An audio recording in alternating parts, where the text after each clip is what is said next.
আমি বলছি IPAC is a serious issue for not accepting us by the people of Trinamool Congress. এই আইপ্যাকের ছেলেগুলো সব জায়গাতে যে ধরুন আপনাকেও যে বলছে আপনি কেন হবেন না, ওনার নাম কেন আসছে, ওকেও যে বলছে, একেও যে বলছে। এবার আইপ্যাক গোটা বছরের প্রোগ্রাম থ্রো করার সময় বলছে আপনি এটা ভালো করে করুন, তবে না আপনার উজ্জ্বল ভবিষ্যৎ। সেও মনে হচ্ছে হ্যাঁ সত্যি তো।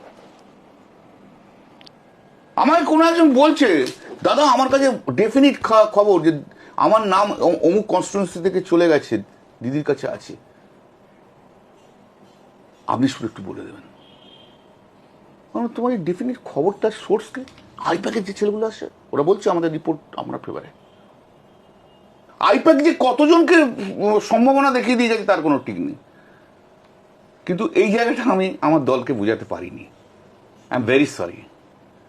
আমার সংগঠনের যদি দুর্বলতা হয়ে থাকে, সত্যি কথা বলছি আপনাকে, আপনি যে কথা সব অ্যানালিসিস করছেন সেই অ্যানালিসিসের মূল কাঠামোয় হচ্ছে তৃণমূল কংগ্রেসের সংগঠনের দুর্বলতার কারণ হচ্ছে আইপ্যাক এবং আইপ্যাক ওরিয়েন্টেড পলিটিক্স। আমাকে ফোন করে না 24 বছর ছেলে বলছে আপনি এই করুন, আমি কেন মানবো বলুন তো? 40 বছর রাজনীতি, 4টে টার্মের এমপি আমি, কামাক স্ট্রিট থেকে বলছি। What is this? কেন মানবো আমি? IPAC has destroyed Trinamool Congress organisation. দিদি ভাবুক, অভিষেক ভাবুক, আমি কিন্তু আমার সুচিন্তিত মত দিচ্ছি। প্রবলেম হচ্ছে আমার মতামতটাকে সবাই রেগে মেগে কথা বলে, কথা বলে। আচ্ছা কল্যাণদা, এইখানে এইটার সঙ্গে একটা প্রশ্ন আমি যুক্ত করছি। প্রশান্ত কিশোর থাকলে কি আর চতুর্থবার ক্ষমতা? প্রশান্ত কিশোর থাকলে আমরা এটাতে ফুটে যেতাম একদম। এখানে একটা প্রশ্ন আমি অ্যাড করিনি। তামিলনাড়ুতে থালাপতি বিজয়ের উত্থানের বড় ভূমিকায় কিন্তু প্রশান্ত কিশোর হচ্ছে সুযোগ সন্ধানী লোক। হঠাৎ বিহারের পলিটিক্সের ওখানে চলে গেল, দেখলো ওর একটু ভবিষ্যৎ আছে বলে। Prashant Kishor is the main reason to destroy the Trinamool Congress politics.